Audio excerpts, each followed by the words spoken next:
우리 앞뒤 좌우를 통해서 한번 이렇게 인사할까요? 잘 나오셨습니다.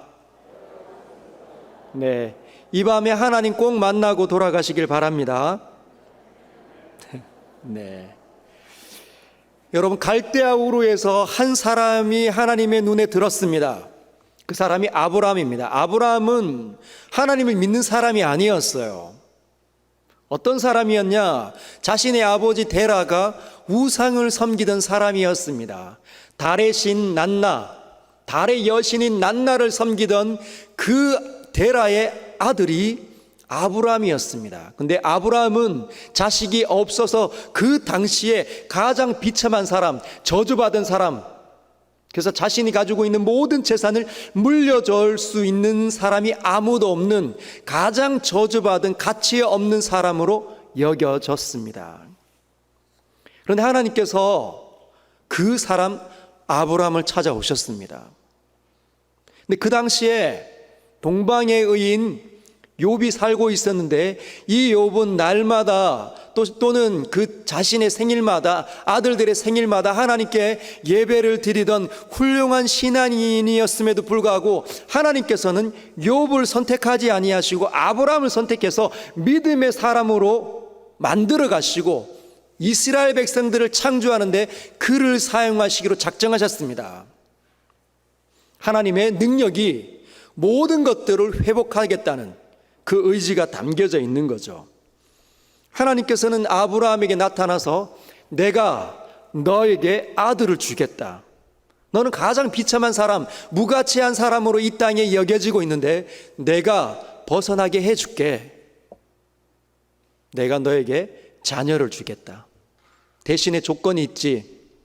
너는 이곳을 떠나서 이 갈대아 우르, 메소포타미아의 첫 번째 위대한 문명이 있었던, 그리고 그 당시에 2층 집이 있었던 그 문명의 혜택인 이 도시를 떠나 내가 너에게 지명하는 땅으로 가라. 여러분, 아브라함이 가나안 땅을 알고 있었을까요? 아마 몰랐을 겁니다. 그의 아버지 데라도 가나안 땅에 대해서 들어봤을까요? 시골, 촌, 대도시에 사는데, 그것도 뉴욕 같은, 또는 샌프란시스코, LA 같은, 서울 같은 그런 대도시에 살았는데 한 번도 들어보지 못한 곳으로 그가 갈 수 있었던 이유는 자기가 그 당시에 가장 무가치한 사람으로 여겨졌기 때문입니다.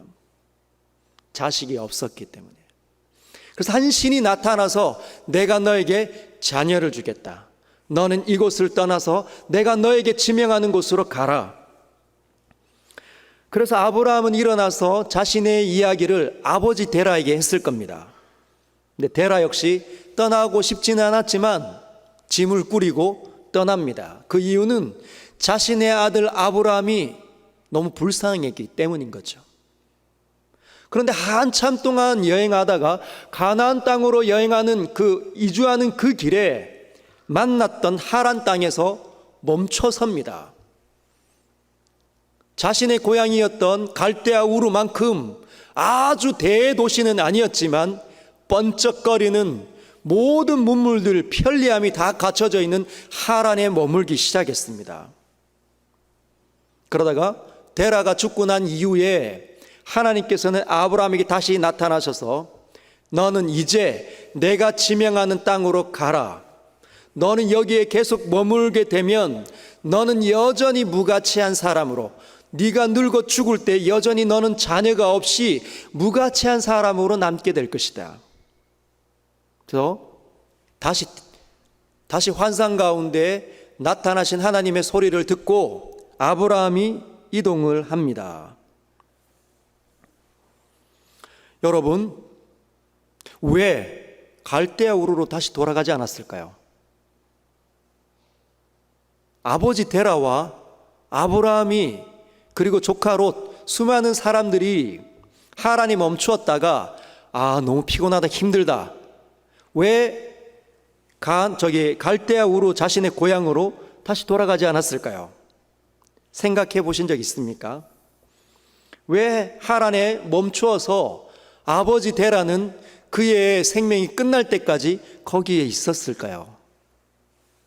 어쩌면은 잠깐 머무르려고 했지만 자신의 발목을 잡는 요인들이 있었을 겁니다. 주변 사람들이 좋은 사람들이었다고 생각할 수도 있는 거죠. 그리고 하란이 마음이 들었을 수도 있습니다. 그리고 하란을까지 오는 여정이 너무 힘겹고 어려웠기 때문에 다시 돌아갈 엄두가 나지 않았을 수도 있는 거죠.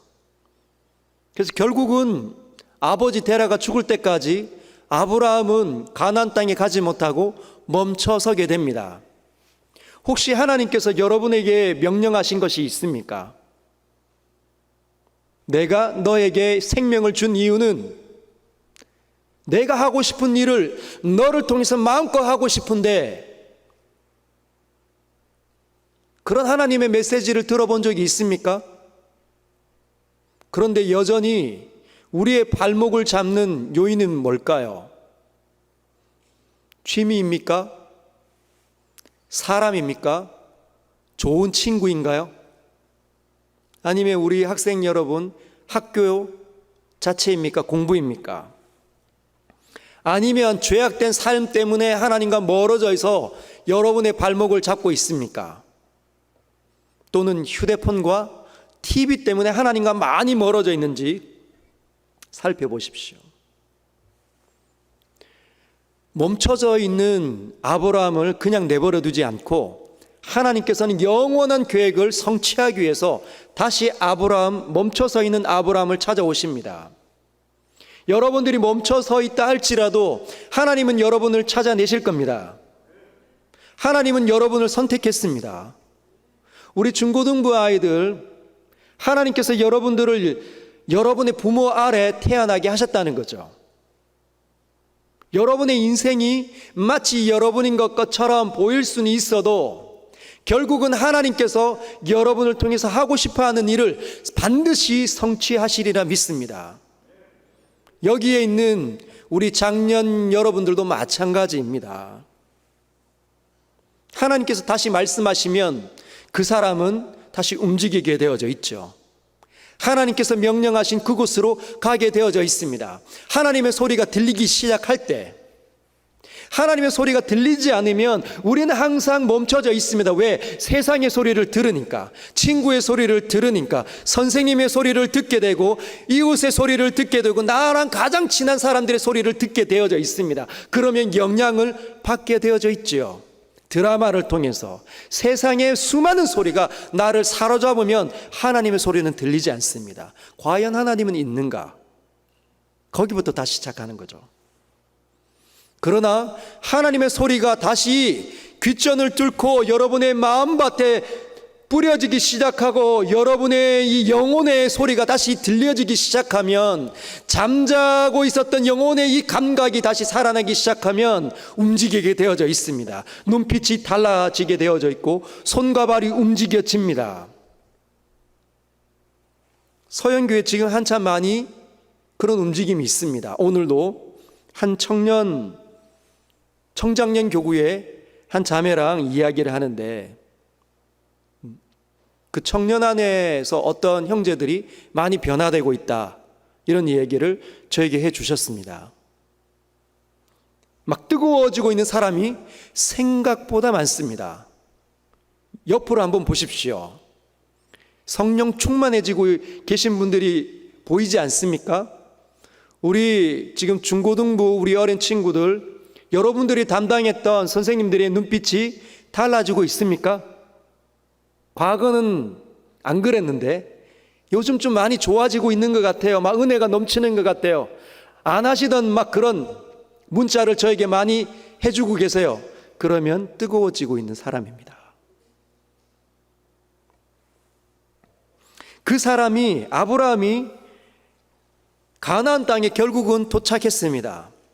도착하고 난 다음에 7절과 8절을 보면 여호와께서 아브라함에게 나타나 이르시되 내가 이 땅을 내 자손에게 주리라 하신지라.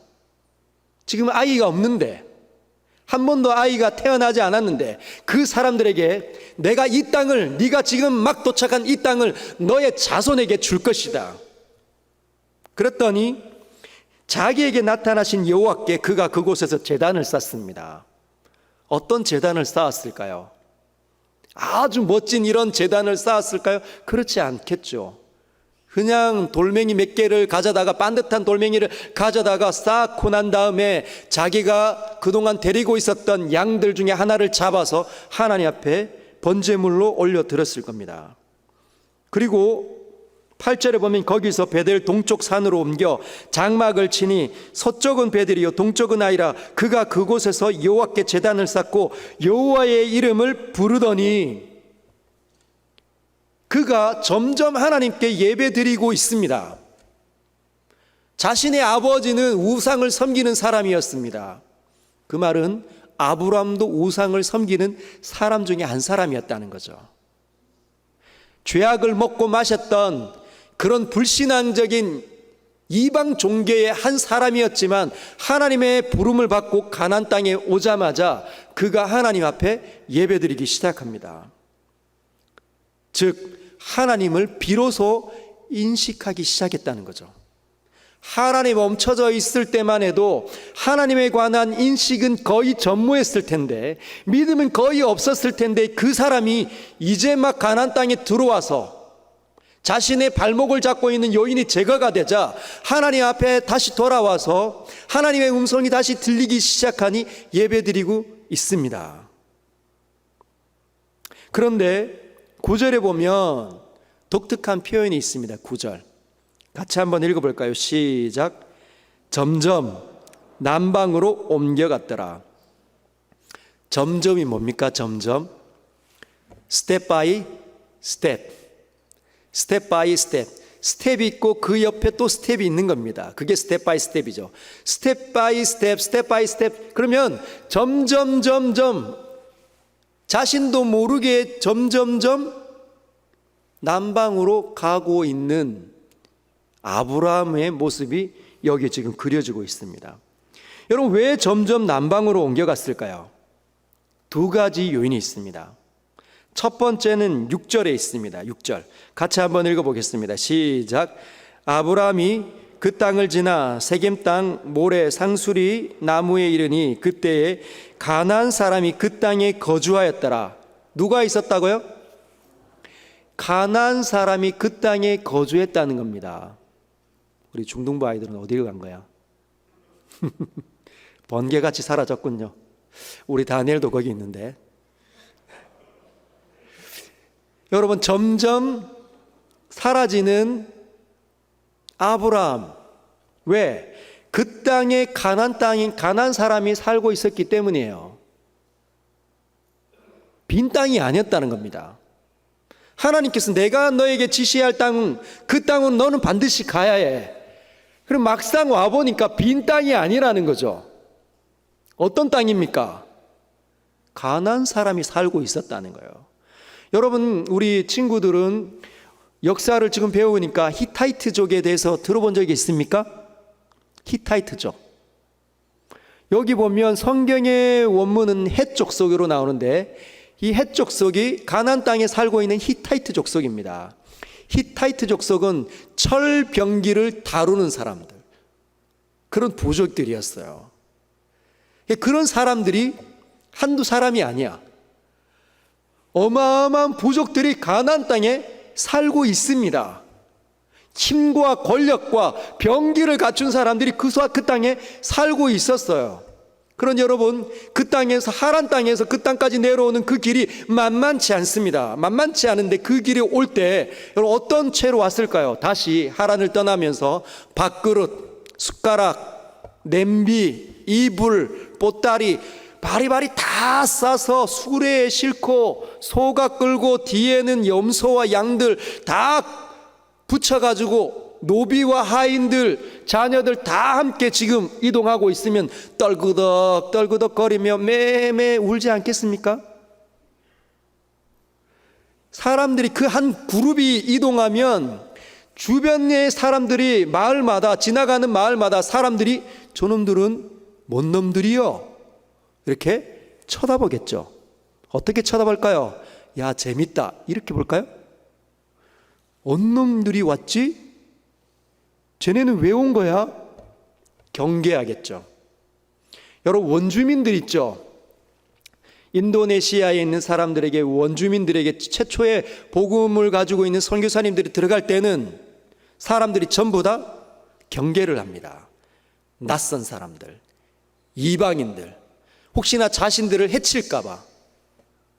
여러분, 이 가나안 땅에 살고 있는, 이미 그 땅을 차지하고 있었던 힘이 있고 병거와 무기가 있었던 사람들, 그리고 이미 사람들이 모여있기 때문에 연합하고 있잖아요. 힘의 세력이 있는 그 사람들이 매 염소떼와 양떼들이 울면서 온갖 그 잡동사니 같은 것들을 수레에 싣고 막 사람들 이동할 때 초췌해 보이는 어리버리한 사람들 지나가는 거 보면서 무슨 생각했을까요? 여차하면 밤에 습격해서 죽여버릴까? 그럴 수 있는 거죠. 사람들이 호의적이지 않았기 때문에 점점 남방으로 내려가는 겁니다. 하나님께서 명령한 가나안 땅에 도착했지만 두려움이, 무서움이 사람들의 경계심을 보면서 번개같이 일거지잖아요. 여러분들에게 화를 내는 사람, 마음에 삐져 있는 사람 번개같이 알지 않습니까? 우리는 다 정확하게 읽어낼 수 있는 사람들입니다. 너무 무섭고 두려워서 내려가고 있는 거죠. 그런데 때마침 오늘 읽었던 10절에 그 땅에 기근이 듭니다. 우리가 아는 것처럼 이스라엘 땅은 비가 내리지 않으면, 비가 내리면 옥토록 순식간에 바뀌어지지만 비가 내리지 않으면 땅이 쭉 갈라지고 입 벌리고 있으면 모래 한 줌이 막 입 안으로 들어오는 그런 사막과 같은 광야지대가 이스라엘 땅입니다.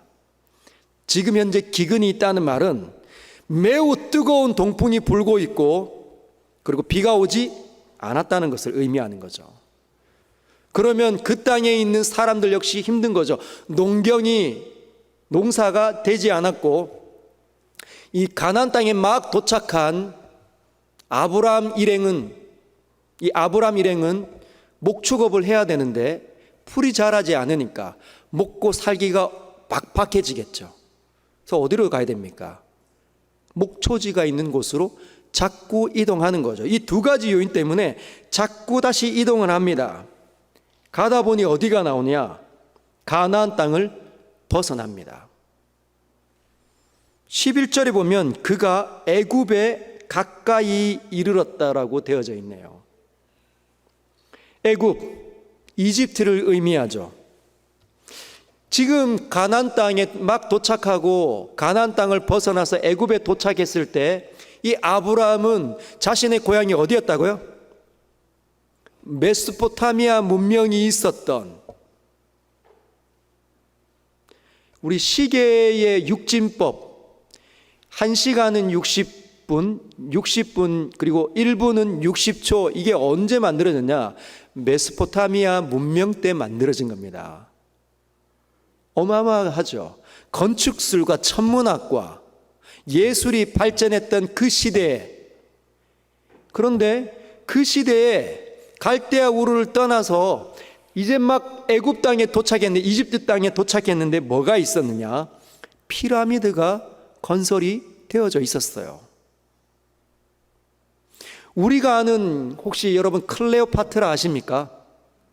클레오파트라, 이집트의 여왕이었죠. 아주 정말 아름다운 여인의 대명사인, 콧대가 조금만 낮았으면 지구의 역사가 어떻게 바뀌었는지 모른다라고 말을 하는 그 클레오파트라가 지금으로부터 약 2000년 전의 사람입니다. 어마어마하죠? 근데 클레오파트라가 살았을 그 당시에 피라미드는 클레오파트라부터 3000년 전에 건설된 게 기자의 피라미드였습니다. 아브라함이 도착했는데 이미 피라미드가 건설되어져 있는 거죠. 이렇게 정사각형의 사각뿔 형태로 되어져 있지 않습니까? 맨 밑에 사각형, 맨 밑에 사각형의 한 면, 이 길이가 227m. 아무도 안 놀라시네. 여러분, 227m, 100m 달리기 해본 적 있으시지요? 얼마나 먼지 모릅니다. 100m 이렇게 달려서 실컷 달리면 숨이 막 심장이 터질 것 같은 그 거리가 100m거든요. 그걸 한 번 더 달려가야 되는 거죠. 그리고 나서 27m로 더 달려가는 그 거리가 피라미드의 한 면입니다. 그리고 높이는 146m. 100m 달리기 했을 때 그 거리를 쭉 위로 한번 올려보십시오. 그것이 아브라함이 그 이집트 땅, 애굽 땅에 도착했을 때의 광경입니다. 입이 떡 벌어지는 거죠. 경악을 했을 겁니다. 그 규모와 화려함과 도시의 설계, 그리고 나일강의 범람으로 인해서 풍요로움.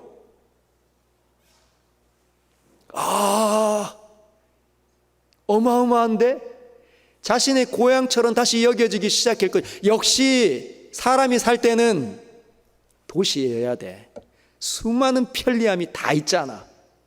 그 생각을 하면서 갑자기 한 생각이 떠오릅니다. 그게 11절부터 13절에 이르는 내용입니다. 우리 같이 한번 읽어볼까요? 11절부터 13절까지 시작.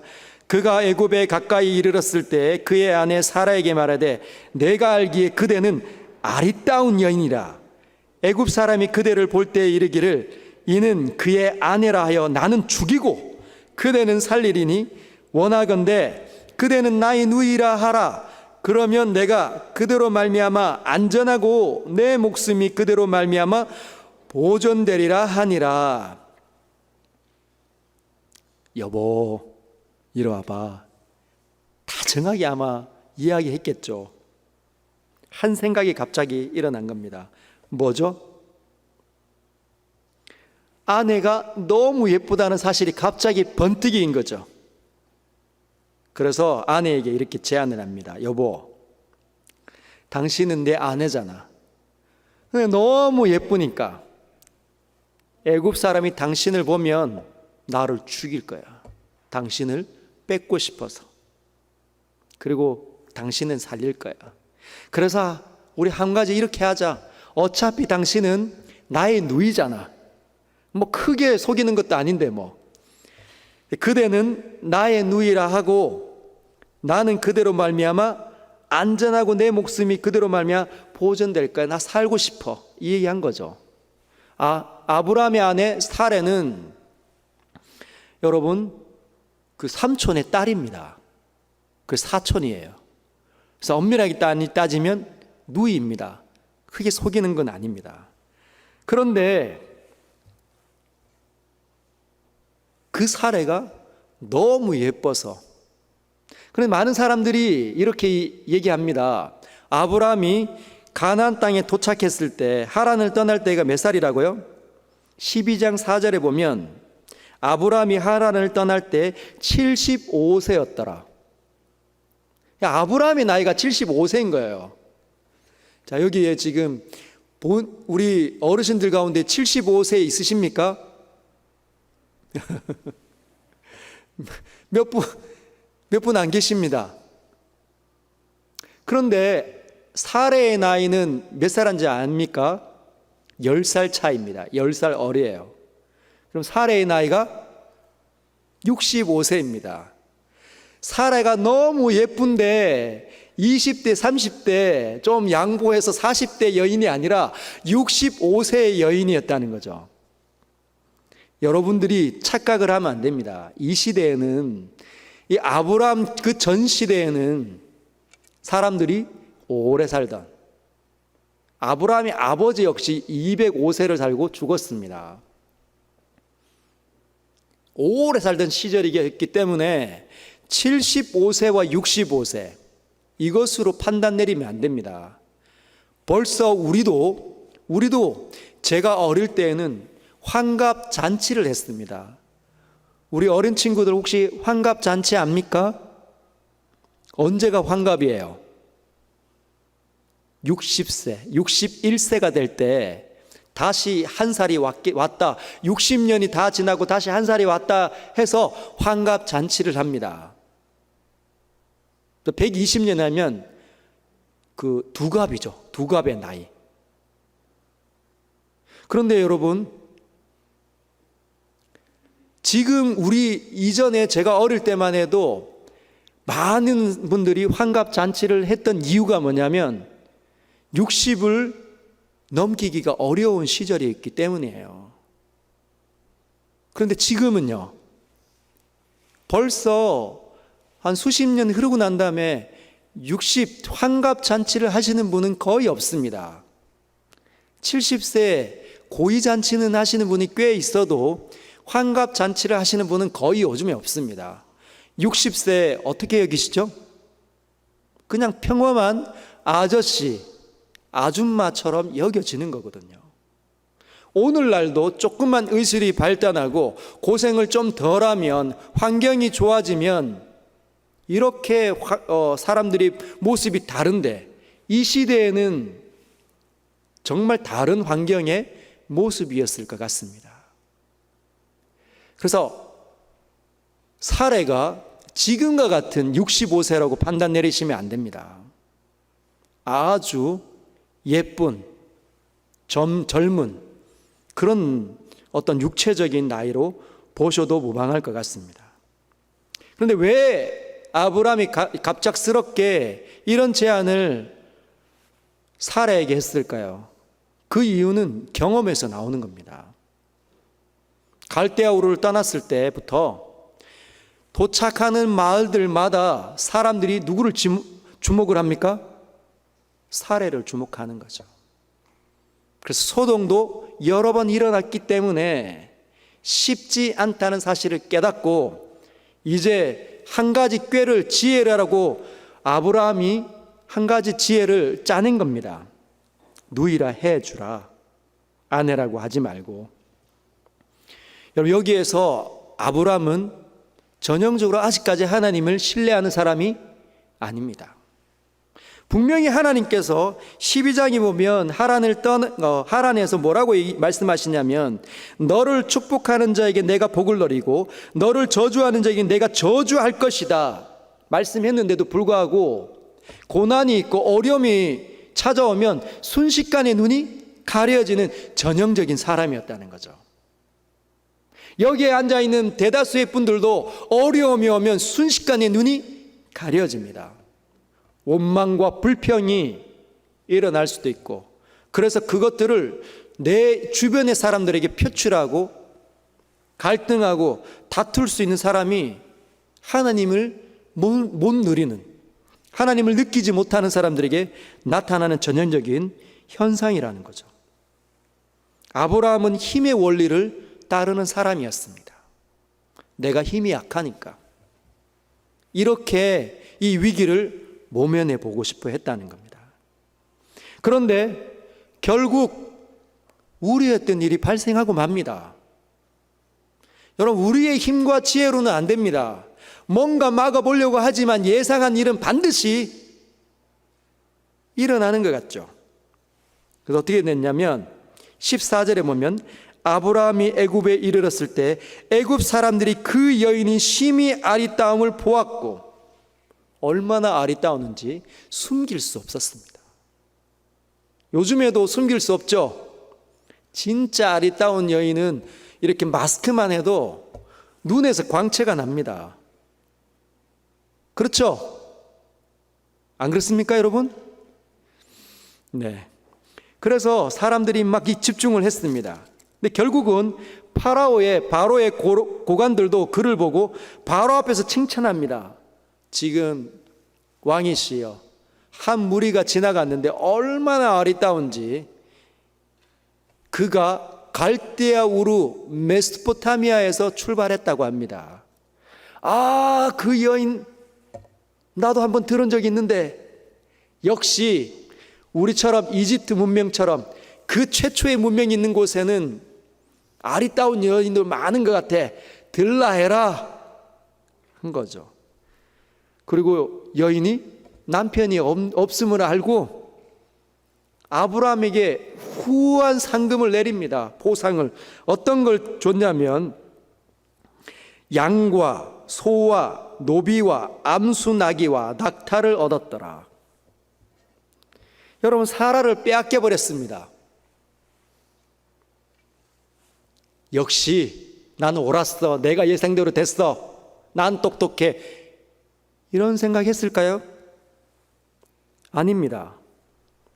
아내를 빼앗겼겠죠. 아마 멘붕이 왔었을 겁니다. 그런데 본인은 원래 원했던 안전함을 얻었습니다. 그리고 심지어 더 큰 부자가 되어져 있어요. 그럼에도 불구하고 마냥 좋아할 수 없는 상황입니다. 여러분, 이 상황에 아브라함 뭐 했을까요? 뭐 했을 것 같습니까? 회개했을까요? 아, 그래, 내가 하나님 앞에 부름받았는데 내가 잘못 살아서 그랬구나. 가나안 땅에 있었어야 되는데 내가 이곳에 와서 그랬구나. 그랬을까요? 믿음이 없는, 하나님과의 이 관계의 인식이 그냥 거의 전무했던 아브라함이 과연 그 일을 했을까요? 아니었을 것 같습니다.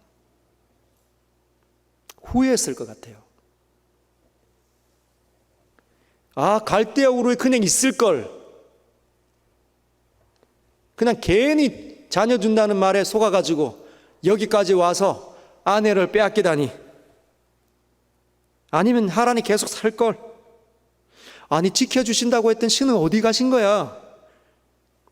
하며 아마 술피 울며 우울하게 술로 달래고 있었을 수도 있습니다. 아브라함은 아무것도 할 수 있는 게 없었어요. 근데 그때 하나님께서 개입하십니다. 17절에 같이 읽어볼까요? 시작. 여호와께서 아브라함의 아내 사라의 일로 바로와 그 집에 큰 재앙을 내리신지라. 하나님이 그냥 개입하십니다. 그리고 바로와 그 집에 큰 재앙을 내립니다. 재앙이 어떤 것인지는 모르지만 바로가 알 만큼, 이 재앙이 누구로부터 왔을 것 정도는 인식하고 이해할 만큼 하나님께서 개입하시고 어마어마하게 흔들어 버립니다. 그래서 파라오가 아브람을 부릅니다. 18절에 보면 바로가 아브람을 불러서 이르되 네가 어찌하여 나에게 이렇게 행하였느냐? 네가 어찌하여 그를 너의 아내라고 내게 말하지 아니하였느냐? 내가 어찌 그를 누이라 하여 내가 그를 데려다가 아내를 삼게 하였느냐? 따집니다. 근데 여러분, 따지는데 막 매섭게 막 몰아붙이면서 따지지 못합니다. 왜 그랬을까요? 굉장히 매우 조심스럽게 따지고 있지 않습니까? 하나님께서 나타나셔서 네가 지금 아내로 삼은 그 여인은 내가 아브라함이라는 그 사람에게 준 여인이다. 당장 주지 못하면 너는 곧 너의 가족과 함께 멸망당할 거다. 무시무시한 말씀을 아마 하셨던 것 같습니다. 그래서 19절 후반부에 보면 네 아내가 여기 있으니 이제 데려가라. 그리고 바로가 사람들에게 그의 일을 명합니다. 그들이 그와 함께 그의 아내와 그의 모든 소유를 보내었더라. 빨리 우리나라에서 떠나길 간청하는 거죠. 그래서 아브라함이 13장에 들어와 아브라함이 애굽에서 그와 그의 아내와 모든 소유와 롯과 함께 네겝으로 올라가니 아브라함의 가축과 은과 금이 풍부하였더라. 다시 가나안 땅으로 돌아왔습니다. 자신은 아무것도 한 게 없는데, 후회하고 슬퍼하고 우울한 것밖에 없는데 다시 더 부자가 되어서 안전하게 가나안 땅에 다시 돌아온 아브라함. 여러분, 모든 것이 회복되었죠. 그리고 난 다음에 3절에 그가 다시 하나님 앞에 예배를 드립니다. 4절에 보면 그가 처음으로 제단을 쌓은 곳이라 그가 거기서 여호와의 이름을 불렀더라. 여러분, 아브라함은 애굽 사건을 통해 뭘 배웠을까요? 하나님께서 누구인지를 더 선명하게 이해했을 겁니다. 그분의 힘과 능력이 나를 갈대아 우르에서 자녀 죽게 이 땅을 떠나라고 명령하셨던 그 신이 얼마나 위대한지 보았다는 거죠. 그 신이 나와 함께 하고 있구나라는 사실을 그가 비로소 자각하고 하나님 앞에 예배를 드립니다. 믿음이 어떻게 바뀌어졌을까요? 더 많이 믿음이 좋아졌을 겁니다. 더 많은 하나님에 관한 인식이 증폭되었을 겁니다. 여러분, 하나님의 이카나미 기억납니까? 하나님의 경륜. 이 땅에 일어나는 모든 것들을 그분 안에 있는 전지전능으로 그 지혜와 그 능력이 무한하니까 완벽하신 그 지혜와 능력으로 모든 것들을 다 그분의 손안에서 짜맞추어 가시는, 인간들은 자기가 원하는 대로 살지만 원수를 맺고 미워하고 다투고 이곳으로 옮겨가고 저희를 하고 싶어 하지만 하나님은 그 모든 것들을 바꾸어서 하나님께서 원하는 일들을 해 나가시는 하나님의 이카나미 경륜을 소유하신 분이십니다. 그런데 왜 하나님께서는 아브라함이 애굽 땅으로 내려갈 때 막지 않으셨을까요? 이런 것들이 묵상할 때 질문하는 내용들입니다. 하나님, 왜 아브라함을 막지 않으셨습니까? 견뎌라. 저놈들, 너를 주목하고 있는 저놈들 저 별거 아니야. 나의 이 한 소리로 다 무너질 수 있어. 걱정하지 마. 이러실 수 있는데 분명히 12장에 보면 내가 이 땅을 내 자손에게 주리라 하신지라 나타나서 말씀하셨잖아요. 근데 왜 말씀하지 아니하시고 내버려 두셨을까요? 그냥 아브라함이 하고 싶은 대로 내버려 두셨을까요? 그래서 실패를 경험하도록, 실패할 때 아브라함의 마음은 어땠을까요? 얼마나 속상했을까? 결국은 우려하는 일이 일어나서 아내 빼앗겨버리고 가장 그냥 찌질한 남편으로 드러나버리는 그런 모습 보였지 않습니까? 하나님께서는 아브라함 실패하도록 내버려 두셨습니다. 그리고 아브라함을 이미 아셨어요. 믿음이 없고 믿음이 연약하고 찌질한 사람이고 가장 저주받았다고 생각하는 가장 소심한 사람인 줄 주님은 아셨습니다. 그래서 그 사람에게 하나님, 그 사람을 부르신 하나님이 얼마나 위대한지를 그에게 가르쳐 주기 위해서 실패를 경험하도록 내버려 두셨다는 거죠. 오직 인간으로부터 회복이 아니라 하나님의 손에서 하나님의 지혜로만 모든 것들이 회복되는 것을 아브라함에게 가르쳐 주기 위해서, 그것이 하나님의 경륜입니다. 그리고 한 가지 더가 있지요. 그 가나안 땅의 사람들이 아브라함이 들어왔을 때 주목하지 않습니까? 힘이 센 사람, 세력을 규합한 사람, 밤을 틈타서 습격해서 목숨을 앗아갈 수 있는 그 환경에 있을 때, 여러분, 음과 금 그리고 모든 부를 이끌고 더 많은 사람들을 이끌고 노비를 이끌고 가나안 땅으로 다시 돌아오는, 떠날 때에는 정말 허접한 그런 사람들이 어마어마한 갑부가 돼서 돌아오는 걸 누가 봤을까요? 가나안 땅에 있는 사람들이 다 보았습니다. 그래서 소문은 얼마나 빠른지. 있지, 저기 저 사람은 건드리면 안 돼. 저 사람 이집트 애굽 땅에 있는 파라오가 잘못 건드렸다가 완전히 죽을 뻔한, 이집트가 괴멸당할 뻔한 사람이 바로 저 사람이야. 저 사람과 함께 있는 신이 어마어마한 신이야. 소문이 났을 겁니다.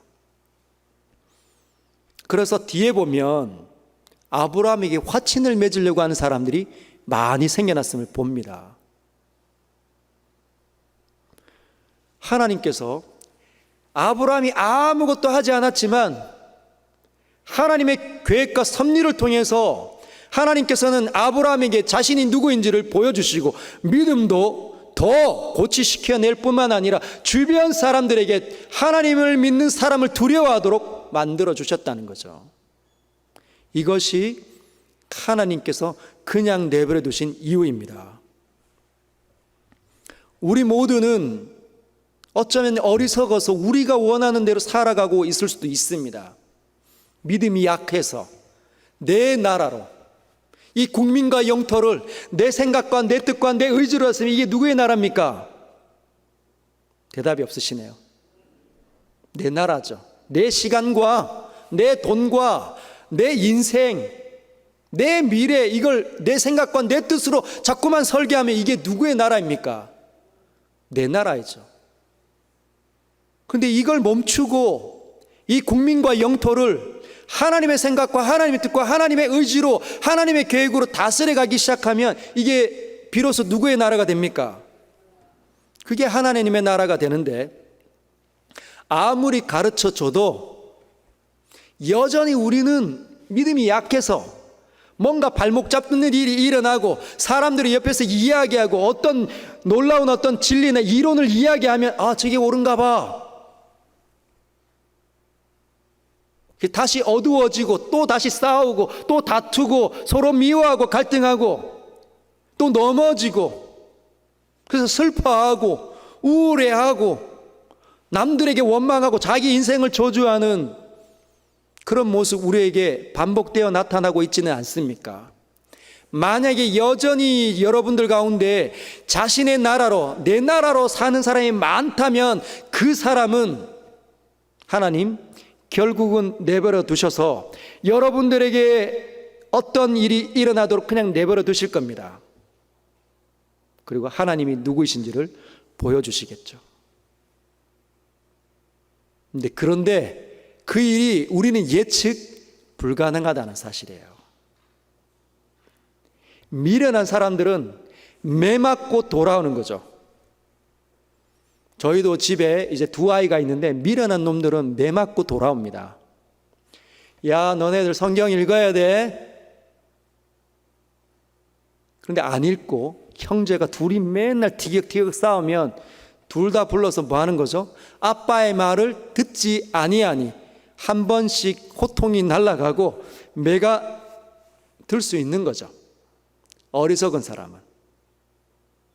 그러면 매 맞고 아, 내가 잘못했구나 반성합니다. 반성하는 게 참 좋은 거지만 지혜로운 사람은 직접 내가 흉악하고 어려운 일을 경험하지 않고 지혜를 얻는 사람이 지혜로운 사람입니다. 즉 수많은 선진들이 수많은 경험들을 통해서, 책을 통해서 우리에게 말하면 우리는 그것을 통해 간접 경험을 하되 그 경험이 정말 실제인 것처럼 인식하고 묵상을 해내면 그는 지혜를 얻을 겁니다. 근데 집요하게 묵상해내지 못하면 그 이야기는 딴 사람의 이야기가 되겠죠. 근데 결국은 나에게 똑같이 그런 어려운 일, 슬픈 일 일어나게 된다는 겁니다. 그러나 여러분, 슬픈 일 일어나도 두려워하지 마십시오. 하나님 여러분을 지키십니다. 여러분, 제가 서울에 있을 때 약 10년 전에 담임 목사를 내려놓고 제주 선교 열정에 불타올라서 이 자리, 이 담임 자리 오고 싶은 사람 오게 하고 제주 선교 잘 안 가니까 제주 선교 가고 싶은 사람 나니까 가자 하고 그 제주 땅에 복음을 전하기 위해서 열정에 사로잡혀서 갔습니다. 얼마나 여러분 소망에 가득 차서 갔을까요? 근데 입도하자마자 현실이 만만치 않은 거죠. 그 전주만 해도 수많은 성도들이 앉아서 할렐루야 하며 아멘 하고 막 박수치고 좋아하고 은혜 받고 했는데 이젠 들어줄 사람이 없는 거예요. 순진한 거죠. 하나님 그 순진한 열정의 믿음 이용하셔서 가르치십니다. 제 수준이 어디인지 이제 먹고 사는 문제에 봉착하니까 어떻게 됐을까요? 상상이 맡길까요? 이제 아내와 다툼이 일어나고 아내는 이제 아이들 내복이 점점 짧아지니까 아이들이 금방금방 크잖아요. 저희 첫째는 지금도 많이 크지만 그때도 금방금방 컸습니다. 내의가 금방 짧아지더라고요. 근데 하나님께서 주면 먹고 안 주면 못 먹는 상황이 되니까 정말 아껴야 되잖아요. 그 재정을 아껴서 50km를 또 가서 6주 동안 여러분 한 주에 5번 5일을 가서 일해줬습니다. 쉬운 게 아니에요. 그 없는 살림을 쪼개서 내 아내의 불평이 원망이 조금씩 나올 때 목사인 남편은 뭐라고 했을까요? 그 불평하는 아내를 안아주지 못하고 믿음 없는 여인 만들고 어떻게 사모가 믿음이 없어가지고 그런 남편의 수준도 정말 바닥이고 쉽지 않은 제 수준이 어디인지 선교를 하러 왔는데 막막해서 이것도 해보고 저것도 해보고 사람 만나러 이제 막 사람들 속으로 들어가는 그 사람들이 제 마음을 얼마나 많이 핥혔을까요? 핥힐 때마다 갈라지고 싶고 안 만나고 싶고 말씀을 따라 사는 삶이 저에게 이다지도 없었구나 현실을 제가 자각한 겁니다. 여러분들이 하나님 나라를 이야기하고 묵상을 가르치는 이유는 제가 그토록 성도들을 가르치고 하나님 나라를 설교하였지만 제가 그렇게 살아내는 그 삶의 모습이 별로 없었기 때문에 거룩한 습관이 나에게 별로 없었기 때문에 하나님 앞에 어리석은 사람이었구나 후회했기 때문에 가르치기 시작한 겁니다. 경험해봐야 지혜를 얻는 거죠. 내가 뭘 잘 못하는지, 내가 얼마나 어리석은지, 내가 얼마나 사랑하지 못하는 사람인지, 나에게 사랑이라는 것은 정말 거리가 먼 사람인지 그때 알 수 있습니다. 그래서 하나님 앞에 엎드려야, 그리고 엎드려 기도해보고 한 발짝씩 걸어가서 사과해보고 용서하고 서로 잃지 않은 일을 다시 해봐야 사랑이 얼마나 어려운지. 그래서 세상 사람들에게는 불가능한 것이 사랑이구나. 그래서 너희가 서로 사랑할 때 너희가 내 제자인들 세상이 알 것이다 말씀하셨던 그 하나님의 음성이 무엇인지 깨달을 수 있는 겁니다. 실패를 두려워하지 마십시오. 그리고 하나님께서 여러분을 친히 이끌어 가시는 것도 신뢰하시길 주님의 이름으로 축복합니다.